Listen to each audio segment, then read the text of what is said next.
Hello friends, welcome back to my channel. आज का हमारा फर्स्ट टॉपिक है डायरेक्टर अथवा निदेशक। अब ये होता क्या है? A director is a person appointed by the shareholders to manage the affairs of the company. यानी कि निदेशक वह व्यक्ति होता है जिसे शेयरधारकों द्वारा कंपनी के कार्यों का प्रबंधन करने के लिए नियुक्त किया जाता है। क्योंकि जो कंपनी के मालिक हैं वो शेयर होल्डर्स हैं, वो हर टाइम ज़रूरी नहीं है कि कंपनी के सारे काम खुद कर पाएँ या हर टाइम अवेलेबल हों। छोटे छोटे काम होते हैं, बड़े बड़े काम होते हैं, हर तरह के काम होते हैं। उन सबको एक ही व्यक्ति या फिर कुछ पर्टिकुलर लोग ही कंट्रोल नहीं कर सकते, उसके लिए वो डायरेक्टर अपॉइंट करते हैं। ये डेफिनेशन जो दी गई है ये है सेक्शन 2 सब सेक्शन 34 के अंतर्गत। अब इनके प्रकार क्या होते हैं? पहला आता है एग्जीक्यूटिव डायरेक्टर या फिर कार्यकारी निर्देशक। Executive directors are full time working members involve in daily management and decision. यानी कि क्या होता है, पूर्णकालिक सदस्य होते हैं। यानी कि ये इसी काम में अपना पूरा टाइम लगाते हैं, जो दैनिक प्रबंध और निर्णयों में शामिल रहते हैं। यानी कि जो डेली बेसिस पर जो आपके मैनेजमेंट का काम होता है, जो डेली डिसीजंस होते हैं, वो ये सब देखते हैं। और ये किस हिसाब से बटे होते हैं? ऑपरेशनल और डिपार्टमेंटल। यानी कि संचालन के आधार पर, कार्यों के आधार पर, या फिर डिपार्टमेंट्स के यानी कि विभाग के आधार पर। उसके बाद आते हैं नॉन एग्जीक्यूटिव डायरेक्टर। यानी कि नॉन एग्जीक्यूटिव डायरेक्टर्स या गैर कार्य निर्देशक कौन होते हैं? Non executive directors are not involve in daily operations but guide strategy and policy. यानी कि डेली निर्णय में तो शामिल नहीं होते एग्जीक्यूटिव्स की तरह, पर ये क्या करते हैं? नीति और रणनीति में मार्गदर्शन देते हैं। क्योंकि ये क्या होती है, जो नीति और रणनीति होती है, कहते हैं लॉन्ग टर्म के लिए बनाई जाती है, तो ये उसको मार्गदर्शन देते हैं। They ensure oversight and governance. वे निगरानी करते हैं और प्रशासन सुनिश्चित करते हैं। क्योंकि निगरानी से क्या मतलब है? अगर आप अपनी रणनीति या स्ट्रैटेजी बनाया नहीं है, उसके लिए आपको क्या करना पड़ेगा? आपको अपना पास भी देखना पड़ेगा, किस हिसाब से आपके पास में सेल्स वगैरह हुई हैं, अब क्या सिचुएशन है और आगे क्या सिचुएशन हो सकती है। इन सबको ओवरव्यू करने के बाद ही आप अपने डिसीजंस लेंगे। उसके बाद आते हैं इंडिपेंडेंट डायरेक्टर्स या फिर स्वतंत्र निदेशक। Independent directors do not have any material and financial relations with the company. यानी कि जो स्वतंत्र निदेशक का कंपनी के साथ कोई आर्थिक या व्यक्तिगत संबंध नहीं होता है। They protects shareholders interest and improve transparency. इनकी वे हितधारकों के हितों की रक्षा करते हैं और पारदर्शिता बढ़ाते हैं। यानी कि जो स्वतंत्र निदेशक है वो कंपनी के साथ डायरेक्टली रिलेटेड नहीं है। इसके लिए कंडीशंस होती हैं कि उसका कंपनी में 2% से ज़्यादा हिस्सा नहीं होना चाहिए, या फिर अ, उसके पास इतना मताधिकार नहीं होना चाहिए। इसके लिए काफ़ी सारी कंडीशंस होती हैं। ये इसलिए बनाए जाते हैं ताकि क्या हो सके, जो भी हमारे शेयर होल्डर्स के हित हैं वो सुरक्षित रहें और एक ट्रांसपेरेंसी बने। क्योंकि उनका पर्सनल कोई हित नहीं होगा। जो स्वतंत्र निदेशक है उनको क्या मिलेगी? एक प्रॉपर सैलरी मिलेगी, उससे अलग वो कंपनी में इन्वॉल्व नहीं होंगे। पर उससे क्या होगा, जो शेयर होल्डर्स हैं वो उनके हितों की रक्षा कर पाएंगे और लोग उन पर ट्रस्ट करेंगे, क्योंकि वो क्या होंगे, वो डायरेक्टली रिलेटेड नहीं है।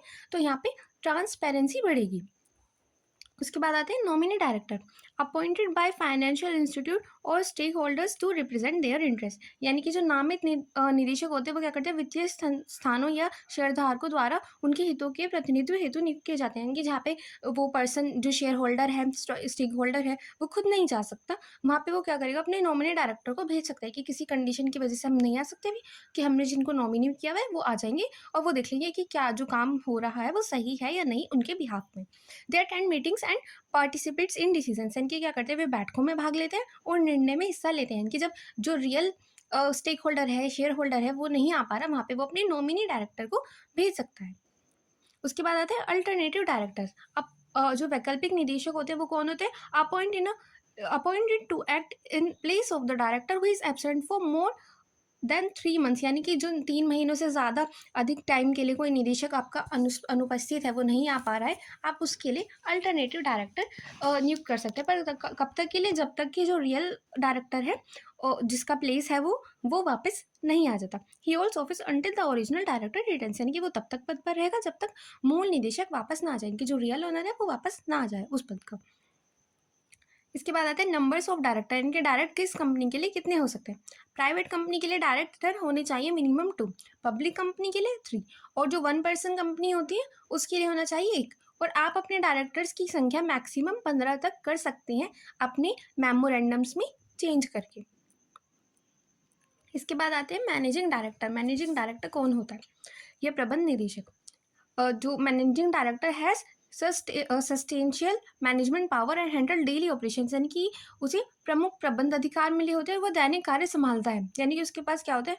वो मैनेजर का काम भी कर रहा है और वो डायरेक्टर का काम भी कर रहा है, तो वो क्या कहलाया, मैनेजिंग डायरेक्टर। और जो होल टाइम डायरेक्टर होते हैं वो कौन होते हैं, works full time in a company under a service contract and is board appointed, यानी कि कंपनी के पूर्णकालिक कार्य करते हैं और बोर्ड द्वारा नियुक्त किया जाता है। अब कई बार क्वेश्चन पूछे जाते हैं कि जो इनका डिफरेंस है वो क्या है, कि मैनेजिंग डायरेक्टर और होल टाइम डायरेक्टर का क्या डिफरेंस है। आप सबसे पहले इसका मीनिंग क्या है, हैज़ मेजर मैनेजमेंट पावर। जो मैनेजिंग डायरेक्टर है उसके पास मैनेजमेंट की भी पावर है, डायरेक्टर की भी पावर है, तो उसके पास ज़्यादा पावर है। और जो होल टाइम वर्किंग डायरेक्टर है वो works full time in company, यानी कि वो क्या करता है, वो पूरा टाइम अपना कंपनी में काम करता है। अब उसके रोल क्या है, act like CEO leads overall management, यानी कि सीईओ की तरह एक्ट करते हैं और मैनेजमेंट को लीड भी करते हैं। और जो होते हैं ऑल टाइम डायरेक्टर, वो करते हैं senior employ under board control, यानी कि जो बोर्ड कंट्रोल है उसके अंतर्गत की सीनियर एम्प्लॉय होते हैं, यानी कि एम्प्लॉय होते हैं। और वहाँ पे क्या होता है, वो मैनेजमेंट का काम करे, डायरेक्टर का काम करे, और इनका एक अधिकार, ऑल टाइम डायरेक्टर का अधिकार एक तरह से एक सीनियर एम्प्लॉय की तरह होता है। अब इसकी पावर्स क्या होती है, मैनेजिंग डायरेक्टर की पावर्स होती है whole substantial decision making authority, यानी कि डिसीजन ले सकते हैं। और जो पूर्णकालिक निदेशक होते हैं वो limited to board assign duties, यानी कि जो बोर्ड ने उनको ड्यूटी असाइन किया, जो संचालक मंडल ने उनको काम बताए हैं, वो उसी के अंतर्गत उनके अधिकार निश्चित होते हैं। अब उनका अपॉइंटमेंट कैसे किया जाता है, मैनेजिंग डायरेक्टर का किया जाता है बोर्ड और स्टेक होल्डर्स के अप्रूवल के द्वारा, यानी कि जो संचालक मंडल है उसके द्वारा और जो हमारे अंशधारी हैं उनके अप्रूवल के द्वारा। और जो आपका फुल टाइम डायरेक्टर है वो अपॉइंट किया जाता है बोर्ड के द्वारा। अब इनका स्टेटस क्या होता है, इनकी अथॉरिटी कैसी होती है, जो हमारा मैनेजिंग डायरेक्टर है उसकी जो पोजीशन है वो हाई होती है, और जो हमारा होल टाइम डायरेक्टर है वो सबऑर्डिनेट टू मैनेजिंग डायरेक्टर, यानी कि जो मैनेजिंग डायरेक्टर है उससे नीचे होता है। इसके बाद आती है क्वालिफिकेशंस एंड डिस्क्वालिफिकेशन, यानी कि कौन कौन निदेशक बन सकता है, डायरेक्टर बन सकता है, कौन कौन नहीं बन सकता। अब पहला पॉइंट आता है, must be an individual not a firm और बॉडी कॉर्पोरेट, यानी कि निदेशक क्या होना चाहिए, एक व्यक्ति होना चाहिए। उसके बाद must be of sound mind and competent to contract, यानी कि वो स्वस्थ मस्तिष्क का होना चाहिए और अनुबंध करने में सक्षम होना चाहिए। कुछ व्यक्ति होते हैं जो इस कंडीशन के लिए फिट नहीं होते, यानी कि वो मानसिक तौर पर ठीक नहीं होते, या फिर वो न्यायालय के जो द्वारा होता है उसके द्वारा मना कर दिया जाता है कि ये व्यक्ति अभी निदेशक पद के लिए कुशल नहीं है, तो आप उनको नहीं अपॉइंट कर सकते। उसके बाद डिसक्वालीफाइड इन डिक्लेयर्ड इंसॉल्वेंट और कन्विक्टेड ऑफ फ्रॉड, यानी कि अगर दिवालिया होगा या धोखाधड़ी के केस में वो आया होगा तो वो अयोग्य माना जाता है। Can not be a director in more than 20 companies, यानी कि एक जो व्यक्ति होता है वो 20 से ज़्यादा कंपनियों का डायरेक्टर नहीं हो सकता। Must comply with section 164 of the act, यानी कि उसे अधिनियम की धारा 164 का पालन करना चाहिए, यानी कि जो उसमें रूल्स हैं उनको फॉलो करना चाहिए। अब इनके कर्तव्य क्या होते हैं, acts in good faith and in the best interest of the company, यानी कि सद्भाव और कंपनी के हितों में कार्य करे, यानी कि वो क्या करे, कंपनी के लिए अच्छा कार्य करे और ईमानदारी से कार्य करे, ये उसका कर्तव्य है। उसके बाद exercise due care diligence and independent judgement, यानी कि सावधानी, परिश्रम और स्वतंत्र निर्णय का उपयोग करे, यानी कि वो क्या करे, पक्षपात ना करे। उसके बाद avoid conflict of interest in company matters, यानी कि कंपनी के मामलों में हितों के टकराव से बचे, यानी कि वो अपना पर्सनल हित कंपनी के मामलों में ना लाए। उसके बाद नॉट गेन अनड्यू एडवांटेज और पर्सनल बेनिफिट, यानी कि कोई अनुचित लाभ या व्यक्तिगत फायदा ना ले, यानी कि जो सही नहीं हो वो फायदा ना ले। Comply with law, MOA and AOA, यानी कि कानूनी समझौता कानून और जो हमारा मेमोरेंडम ऑफ एसोसिएशन है, यानी कि पार्षद सीमा नियम और आर्टिकल्स ऑफ एसोसिएशन, यानी कि पार्षद अंतर नियम, इन दोनों का पालन भी इसको करना होगा। अब इसके बाद आती है वेकेशन ऑफ ऑफिस, यानी कि पद रिक्त होना, कब पद रिक्त हो जाता है डायरेक्टर्स का। Office vacated in if disqualified under section 54, यानी कि जो 164 सेक्शन है उसके तहत अगर उसको अयोग्य कर दिया गया है तो जो डायरेक्टर है उसको अपना पद खाली करना होगा। If he absents from all boards meeting for 12 months, यानी कि जो 12 महीने तक किसी भी बोर्ड मीटिंग में नहीं आया, किसी भी निदेशक मंडल की सभा में नहीं आया, उसको जगह रिक्त कर दी जाएगी। उसके बाद if he is convicted of an offence involving moral turpitude, यानी कि अगर वह नैतिक पतन से जुड़ी सज़ा पाए, यानी कि उसको जो हमारी नैतिकता होती है उसके आधार पर उसको सज़ा दी गई है, तो भी उसको अपना पद रिक्त करना होगा। If he resign from his position, यानी कि अगर वो खुद से ही इस्तीफा दे देता है तब उसका पद रिक्त हो जाएगा। इफ़ रिमूव बाय रिजोल्यूशन, यानी कि यदि प्रस्ताव द्वारा उसको हटाया गया है तो भी उसका पद रिक्त हो जाएगा। अब आता है रेजिग्नेशन एंड रिमूवल, यानी कि इस्तीफा और निष्कासन। डायरेक्टर में resign by submitting a return notice, यानी कि उनको क्या करना पड़ेगा, अगर वो रिज़ाइन करना चाहते हैं, इस्तीफा देना चाहते हैं, तो उनको एक रिटर्न नोटिस देना पड़ेगा, इनकी लिखित सूचना देना पड़ेगी। उसके बाद board must notify registrar of such registration, यानी कि जो बोर्ड है, जो संचालक मंडल है, उसको रजिस्ट्रार को ये सूचना देनी होगी। रजिस्ट्रार कौन होगा, जहाँ पे आपकी कंपनी का मेमोरेंडम आपको पंजीकृत कराया गया है, यानी कि रजिस्ट्रेशन कराया गया है। शेयर होल्डर्स में रिमूव डायरेक्टर विया ऑर्डिनरी रेजोल्यूशन, यानी कि जो साधारण प्रस्ताव द्वारा निदेशक को हटाया जा सकता है। जो आपके शेयर होल्डर्स हैं, शेयर अंशधारी हैं, वो साधारण प्रस्ताव के द्वारा उसको हटा सकते हैं। Director can give reasons in writing, कि वो किस रीज़न से अपना इस्तीफा दे रहा है वो उसको लिख सकता है। उसके बाद removal must follow natural justice and fair opportunity, यानी कि जो रिमूवल है, जो हटाने का प्रक्रिया है, उसमें न्याय और उचित अवसर दिया जाना चाहिए, यानी कि उसको बोलने का हक दिया जाना चाहिए कि वो किस रीज़न से वो पद खाली कर रहा है। इसके बाद आते हैं टाइप्स ऑफ कंपनी मीटिंग। अब कंपनी मीटिंग्स क्या होती हैं, जहाँ पे कंपनी के डिसीजंस लिए जाते हैं, जहाँ पे कंपनी की कॉरम अवेलेबल होती है, वही हमारी कंपनी मीटिंग कहलाती है। अब इसके टाइप्स क्या होता है, सबसे पहले आती है हमारी board meeting. Held between directors to take decisions on business affairs must be held at least 4 times a year, यानी कि निदेशकों के बीच कंपनी के मामलों पर निर्णय लेने हेतु बैठक होती है। साल में कम से कम 4 बार ये बैठक होनी चाहिए, यानी कि जो संगठन मंडल की सभा होती है वो 4 बार कम से कम 1 साल में होनी चाहिए। उसके बाद आती है एजीएम, यानी कि एनुअल जर्नल मीटिंग, यानी कि वार्षिक सभा, साधारण वार्षिक सभा।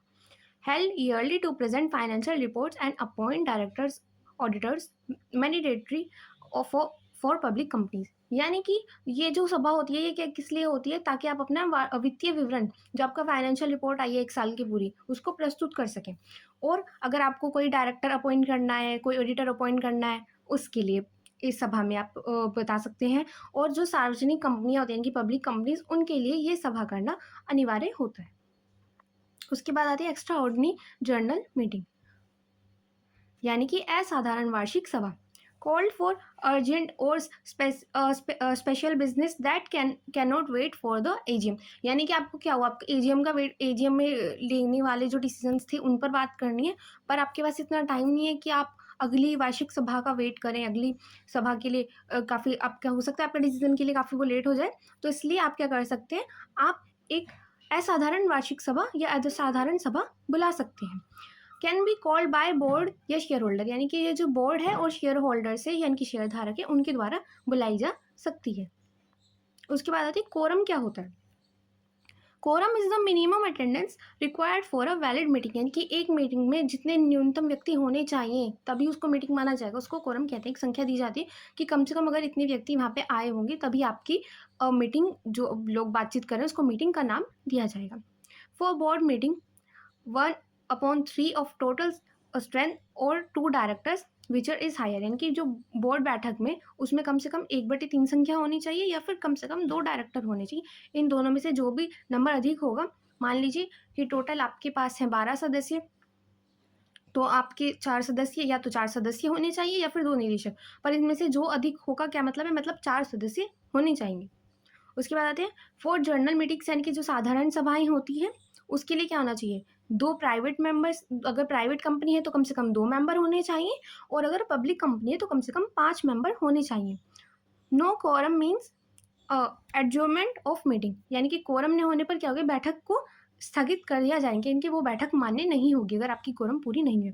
प्रेजेंस मस्ट बी फिजिकल और वैलिडली इलेक्ट्रॉनिक, यानी कि उपस्थिति या तो भौतिक रूप से या फिर वैध रूप से इलेक्ट्रॉनिक हो सकती है, यानी कि आप कॉन्फ्रेंस वीडियो कॉल के थ्रू, या फिर आप अपनी जो भी वहाँ पे आपके उसमें मेमोरेंडम में लिखा हुआ है कि आप इस आधार पर अपनी उपस्थिति दर्ज करा सकते हैं, उस आधार पर वैलिड होनी चाहिए। उसके बाद आती है वोटिंग। वोटिंग कैसे की जाती है, decisions are made by show of hands, poll और इलेक्ट्रॉनिकली, यानी कि हाथ उठाकर मतदान कर सकते हैं और इलेक्ट्रॉनिक रूप में आप अपनी वोट दे सकते हैं। उसके बाद ऑर्डिनरी मैटर्स पास बाय सिंपल मेजोरिटी, यानी कि जो साधारण आपको डिसीजन लेने हैं वो आप अपनी सभा में बहुमत के आधार पर ले सकते हैं। Special matters require 5% of majority, यानी कि अगर आपके जो नॉर्मल मैटर्स हैं वो आपने नॉर्मली देखा कि कितने में जो जिधर ज़्यादा लोग आ रहे हैं, एक तरफ 10 है एक तरफ 12, आपने 12 वालों को अपना वो फिक्स कर दिया जो उनका डिसीजन था। पर अगर आपको स्पेशल मैटर्स में चाहिए तो आपको कम से कम 75% मेजॉरिटी चाहिए, यानी कि आपको कम से कम 75% वोट मिलने चाहिए उस डिसीजन को लेने के लिए।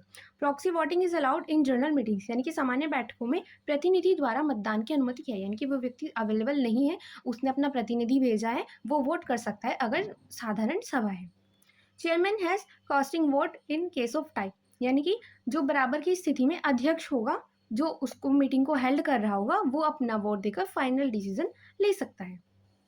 उसके बाद आते हैं रिजोल्यूशन या फिर प्रस्ताव। Resolutions are official decision passed in meeting, यानी कि जो आपने डिसीजन लिया है अपनी मीटिंग में वोटिंग के आधार पर, वो आपका रिजोल्यूशन कहलाता है या फिर प्रस्ताव कहलाता है। Ordinary resolutions need simple majority, यानी कि जो वही बात है जो आपने मीटिंग में डिसीजन लिया है कि अगर आपका सामान्य प्रस्ताव है, साधारण प्रस्ताव है, तो वो नॉर्मल आपके बहुमत से हो जाएगा। पर अगर आपका स्पेशल प्रस्ताव है तो आपको 75% या फिर 3/4 मेजॉरिटी के साथ और पूर्व सूचना की भी आवश्यकता होगी इसके लिए, क्योंकि हो सकता है कि साधारण समय पर जो लोग नहीं आ रहे वो विशेष प्रस्ताव के लिए आ जाएं। उसके बाद आते हैं resolution must be filed with the register filed, यानी कि प्रस्तावों को रजिस्ट्रार के पास जमा कराना होता है, यानी कि जो भी आपने अपना प्रस्ताव रखा है वो आपको रजिस्ट्रार के पास भी जमा कराना होगा। Binding on the company once passed, यानी कि पारित होने के बाद अगर आपके पास वो पारित हो जाते हैं तो प्रस्ताव कंपनी पर बाध्यकारी होता है, यानी कि वो कंपनी के लिए लीगली माना जाएगा कि आपको उसको फॉलो करना होगा। बाद आता है मिनट्स या फिर कार्यव्रत। मिनट्स क्या होता है? Minutes are the written records of meeting, यानी कि कार्यव्रत बैठकों में लिखित अभिलेख होते हैं, यानी कि कितनी देर की जो भी आपके रिटन जो भी आपके रिकॉर्ड्स है वो कितनी देर की है, वो आपके मिनट्स या कार्यव्रत कहलाते हैं। Must include resolution pass and की डिस्कशंस, यानी कि इसमें पारित प्रस्ताव और मुख्य चर्चाओं का विवरण होता है, यानी कि आपके क्या टॉपिक्स हैं या आपके प्रस्ताव हैं जो जिन पर जिस बात पर चर्चा हुई है वो सब लिखा होना चाहिए। Draft minutes circulated with in 15 days, यानी कि प्रारूप 15 दिनों के भीतर प्रस्तावित किया जाता है, इनका जो प्रारूप होता है।